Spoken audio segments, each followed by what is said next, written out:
Šodien aprit 65 gadi kopš mūsu valstī liktenīgās 17. jūnija, kad PSRS okupēja Latviju. Par to atgādināja ne tikai sēru karogi, bet arī dažādu politisku organizāciju aktivitātes. Iepratīm Krievijas vēstniecībai Skvēriņā atšķirīgu uzskatu radikāļi pauda savu attieksmi pret okupāciju. Aktīvākā bija organizācija Visu Latvijai, kas dedzināja PSRS karogu.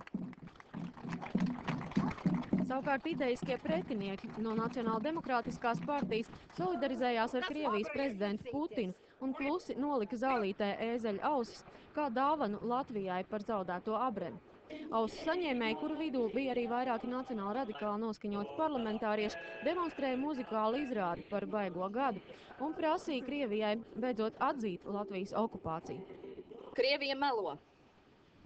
Krievija ne tikai neatvainojas par to, ka reiz kādu izvarojusi un iznīcinājusi, tā turpina mest ar akmeņiem. Krievija lauž līgumus. Krievija neatdod sazakto. Krievija nekad nerīkojas loģiski un ekonomiski pamatoti. Šeit vissmagāk pievilsies vecā divkosīgā Eiropa, kas vēl joprojām ignorē Austrum Eiropas realitāti. Vaņkā laidies, kā vaļiņki vien zim, jo mana roka nacīga pie bādas ķert tev grib. Piketētāji tomēr uzsvēra arī, ka nevēršoties pret krieviem kā tautu un nevēloties visu krievu deportēšanu no Latvijas, bet ka valdībai būtu jāpalīdz no mūsu valsts emigrēt tiem, kuri jūt naidu pret Latviju un neizjūt sevi kā tai piederīgi. Udita Krenberga, Girts Traustiņš, Latvijas televīzija.